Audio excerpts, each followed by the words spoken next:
10, 11, and 12 are in some sense a unity. Chapter 10 is the introduction to the last vision or revelation that Daniel receives from God in the second section of the book. You may remember that we have found the first 6 chapters of Daniel, which are the first half of the book, are concerned so often with Daniel's interpretation of other people's dreams. And from chapter 7 to the end, what we find is Daniel's experience of dreams and visions and revelations himself. And these revelations from God are chiefly about history, not just about future history, but about all history. Like the book of Revelation, which is closely connected with the book of Daniel, as you will know, these chapters are designed as an eye-opener, which is what Revelation or Apocalypse means. And God is really saying to Daniel, come, he says, in the midst of all the agonies of living out the life of a man of God in a pagan world, in the midst of all the to and froing of history and the anguish of the great powers and great nations as they appear to be so lost in their violence.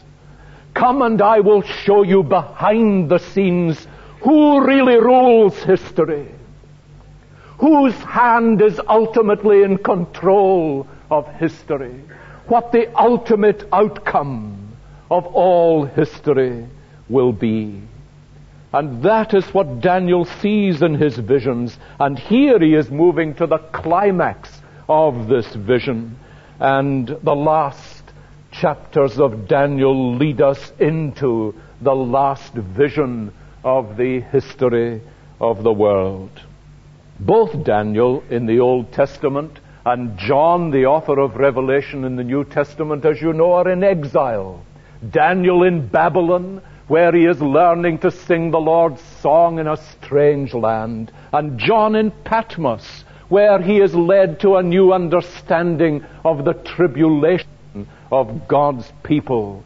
And in both situations, they are discovering from God where the real battles in human history are fought, who the real antagonists are, and what the outcome ultimately will most certainly be. We need that kind of vision in our generation just as much as Daniel in his and John in the early days of the Christian church. We need that same vision of the ultimate victory and final dominion that belonged to the Ancient of Days and to the Son of Man. And Daniel is unfolding to us how that vision came to him in his day. But chapter 10, to which we turn this morning, is really an introduction to that final vision. The vision itself is unfolded in chapters 11 and 12. It's really a revelation of a word that God has given or spoken to Daniel. But the chapter that we read this morning is by itself an immensely important chapter and sets the scene for this final revelation and has some vital lessons for us to learn. I want us to concentrate on the brief time we have on 3 of these lessons today. The first thing that strikes you at the very beginning of this chapter is the remarkable burden of a man of God. And that's the first thing that I want to focus our attention upon this morning.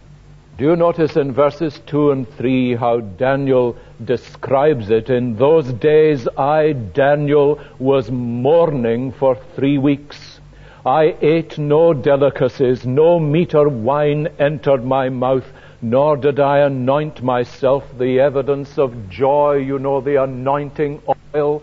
He says, I did not anoint myself at all for the full 3 weeks. Now in verse 1 of the chapter, Daniel is obviously aware that what God is going to have to say to him is in many ways going to be profoundly disturbing, as God's voice frequently is. But as he speaks about history and about the future, Daniel is aware that the message that is coming to him is a disturbing message. The NIV specifically says the message concerns a great war, you will notice. But the original could equally refer to a great sense of conflict and turmoil in Daniel's own soul about the nature of the revelation. And the two, of course, are in no sense mutually exclusive. Daniel comes to us, however, at the beginning of chapter 10, a man who in an intense and unusual sense, perhaps strange to us, and that may itself be significant, burdened and troubled to the point where he is fasting and humbling himself before God and mourning for 3 weeks continuously. Now, many people have asked, what is Daniel mourning about? What has caused him to fast and withdraw from the normal comforts of daily life, and particularly to be under this sense of a great cloud of sorrow and burden and distress of soul? Because that he certainly was. Later on in the chapter, as the revelation begins to come nearer, he finds his very body affected by it. And he is weakened and broken in body, cast down on all fours, as it seems, before God. Now, what is it that is troubling the man? That's the question. What is this remarkable burden that this man of God, who occupies such a crucial place in the purpose of God for his exiled people and for their future in God's plan, what is it that's troubling him? Well, the answer clearly is, and you can see it from the history of the times, it is the condition of God's people that's troubling him, the state of God's cause, the honor of God's name. These are the things that rack this man's soul, so that he turns aside from food and finds himself bound in distress of soul before God. The condition of God's people, of course, you will know, is that some of them had gone back to Jerusalem under Zerubbabel, a small portion of the people. Some think that Daniel is distressed because so many of God's people had lost heart for God's land. They had lost heart to meet with God, to build his temple, to put the things of God first in their lives. And Daniel mourns because such a great proportion of God's people were content with Babylon. And what had certainly happened to the people of God is not only that they were in exile in Babylon, but that Babylon had got into them. My friends, do you ever get troubled about that in God's church? Amongst God's people, how readily we settle down in Babylon, and God's song is not on our lips, and we care little. The state of God's cause burdened him, because it seemed that those people who had gone back into Jerusalem had made little headway in building the temple of God. The foundations of it by this date, you'll notice the date in chapter 10, verse 1, the foundations of the temple had been laid, but they had made little headway with building it. And the glory of God, the temple of God, seemed to be little further forward. And the Samaritans that hindered them in the building, you can read the story in the book of Ezra. And Daniel is bowed down before God because of this.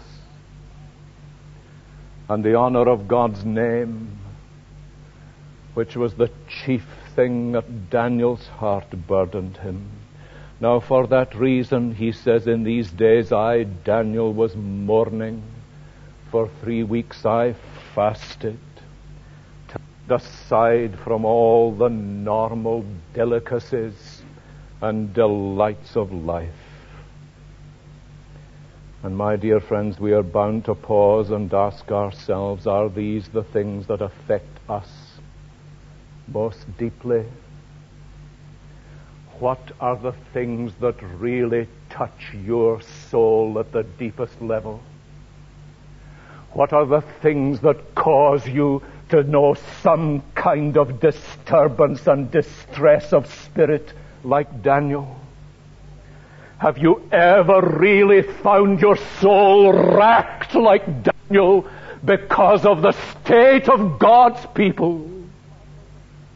Because of the cause of God's gospel? And because of the honor of God's name? I have often said that there are tears of grace as well as tears of nature. We all weep tears of nature. The tears that affect us in separation and sorrow. The tears that affect us in loss and personal pain and distress. But there are tears of grace, beloved, and only Christians weep them. Jeremiah wept them. Do you remember? In chapter 13, verse 17, he cries, if you will not listen to God's people, if you will not listen, my soul will weep in secret for your pride. My eyes will weep bitterly and run down with tears because the Lord's flock has been taken captive. It's not for nothing that Jeremiah was called the weeping prophet. It was not that he was a melancholic individual. It was not that he was struck with morbidity. I tell you why it was. It was because he cared for the honor of God. He cared for the glory of God amongst his people. He cared for the progress and prosperity of the work of God. And his soul wept within him. These are the tears of grace. Paul wept them. I have great heaviness, he says in Romans 9:2, I have great heaviness and unceasing anguish of heart for the sake of my brethren, my kinsmen, according to the flesh. I will never forget standing in a hall in Glasgow years ago when Cambodia had not yet fallen to the Khmer Rouge, and listening to one of the godliest men I've ever had the privilege of meeting, Chiak Dang, who was a major in the Cambodian army. And he stood in public, not an excessively emotional man at all, really, but he stood in public and appealed to people to pray for Cambodia. And his soul was racked, as at one point all he could say was, my people, oh my people, they are without God and without hope. Pray for my people.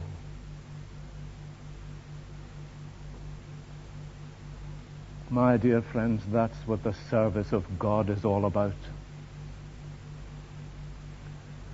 That is what it means to be called to share the burden with God. And that's the cost of it. Don't slip over these words too easily, will you? I was mourning for 3 weeks. I ate no delicacies, no meat or wine entered my mouth, nor did I anoint myself at all for the full 3 weeks, because I tell you, what began to happen in heavenly places in succeeding weeks could be traced right back by a straight line to the burdens that were on that man's soul as he wept before God. Now that leads me to the next thing. The remarkable burden of a man of God. Will you notice with me the effective prayer of a servant of God? But it's not really surprising that it was to such a man that God drew near, is it? That's what we were reading about this morning. You did grasp that in our reading, did you? That what is happening to this man is that in a peculiar sense, God is drawing near to him. Just look at verse 4, for example.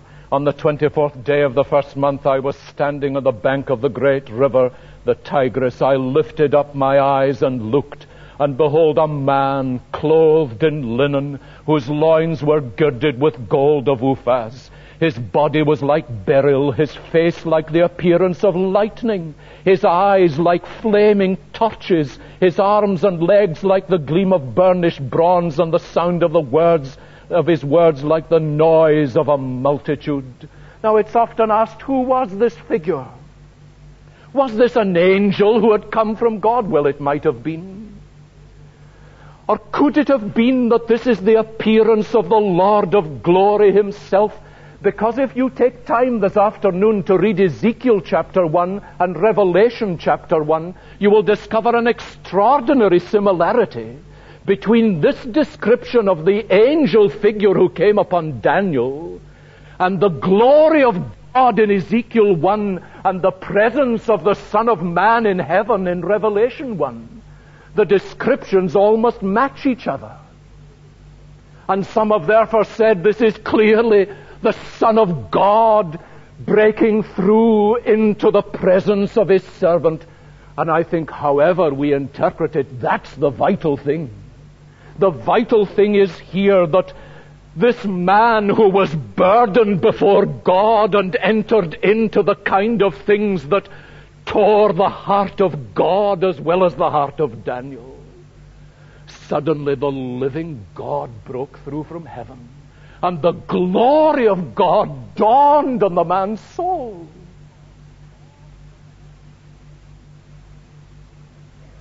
Now, that's what real prayer is all about. You notice in verse 7 the others didn't see anything. He wasn't the only man there. But in verse 7, I, Daniel, alone saw the vision, for the men who were with me didn't see the vision, but a great trembling fell upon them, a bit like Paul on the Damascus road. But what happened to him is that here Daniel is suddenly brought into the presence of the glory of God, and has opened momentarily. And in his infinite glory has come down to reveal himself to this man.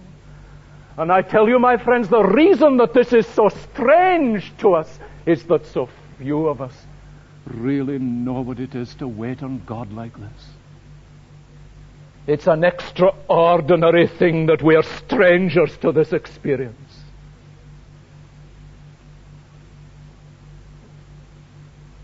Now look at three things about Daniel's praying. There's just time to mention. You will notice the very first thing that this heavenly figure tells him is that God hears prayer and answers it. Verse 12, then he said to me, that is when this figure came to him, and he raised Daniel up and said, Daniel, man greatly beloved. Oh, you don't need me to tell you what made him a man greatly beloved by God, do you? Give heed to the words that I speak to you and stand upright, for now I have been sent to you. While he was speaking this word to me, I stood up trembling. Then he said, fear not, Daniel, for from the first day that you set your mind to understand and humbled yourself before your God, your words have been heard, and I have come because of them. Now Daniel was kept waiting, as you will know, without evidence for many days that God had heard. He had no idea what was happening, you know. There he was, crying to God, his soul burdened, everything else put out of the way because he wanted to concentrate on waiting on God, but he had no evidence that God had heard him. And the angel of God comes to him and says, from the first day you set yourself to pray like that, God heard you. And that's what Daniel says to us this morning at this point. God hears prayer.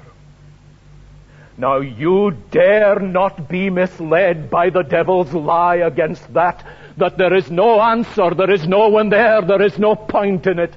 Heaven cries to Daniel.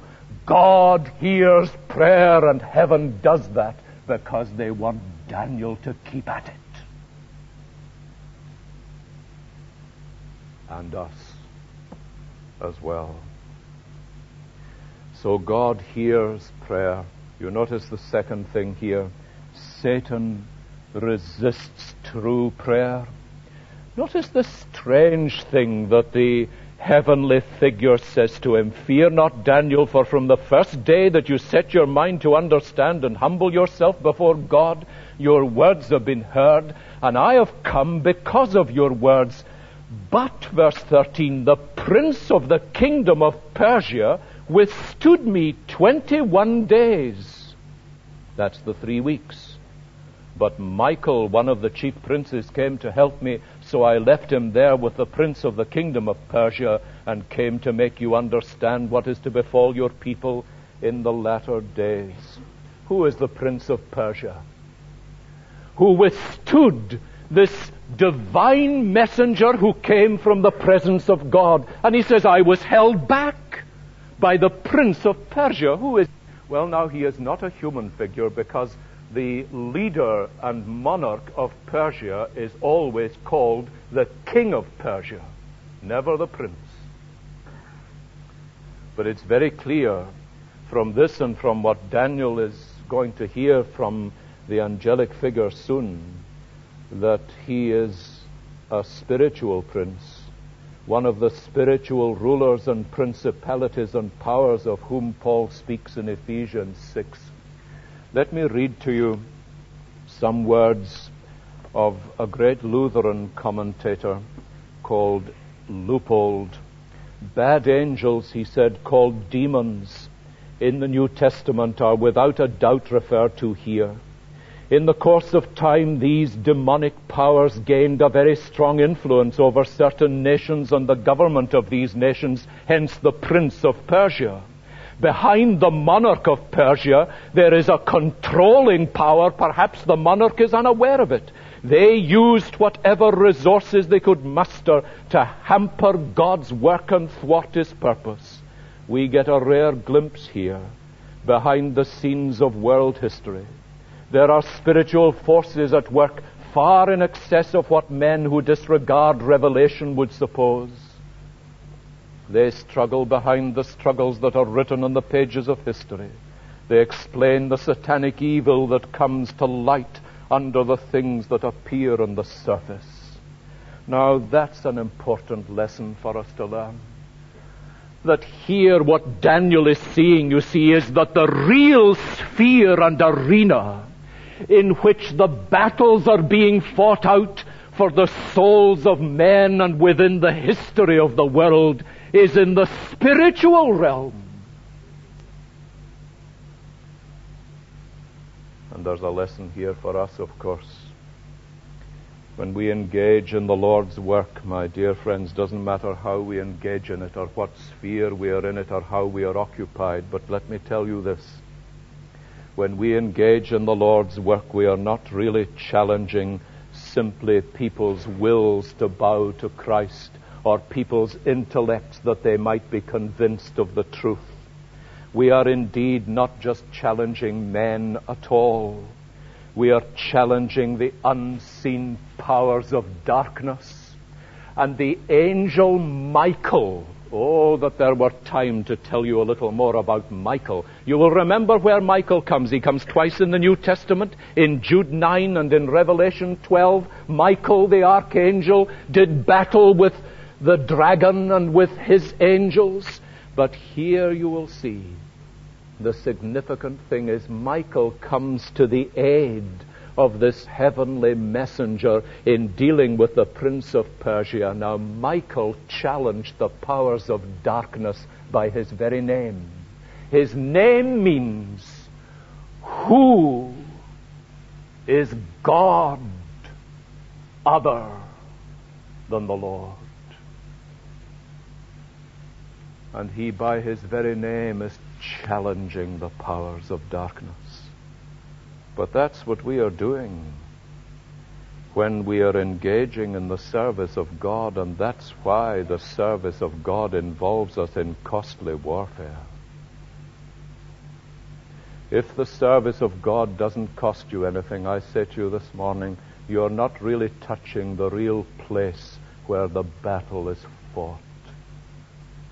And that, too, is why the real battle is fought in the place of prayer. That is the front line, my friends. And it's important to know where the front line is when you're fighting a battle, isn't it? Great pity if you go away to another place and think that's the front line and you're fighting on another front altogether. And so many Christian people do precisely that. And that's one of the reasons the cause of God is so moribund so frequently in Christian history. Satan resists through prayer.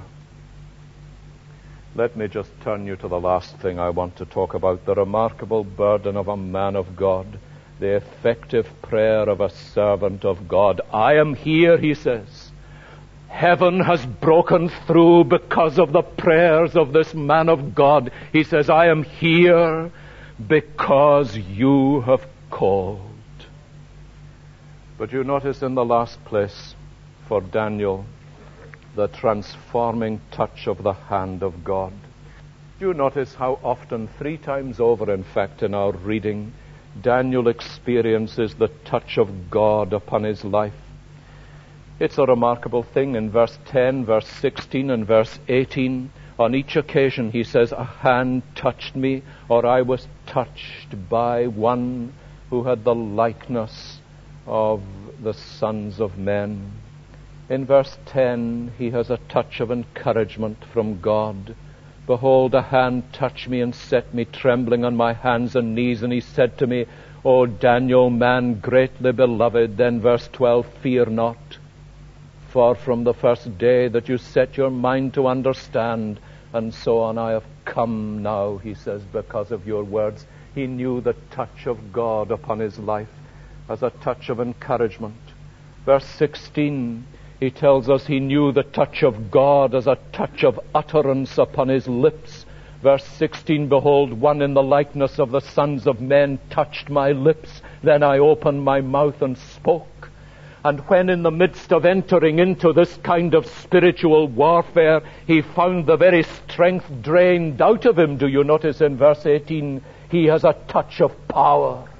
A touch of renewal from God. Again, one having the appearance of a man touched me and strengthened me and said, O man greatly beloved, fear not, peace be with you, be strong and of a good courage. And when he spoke to me, I was strengthened.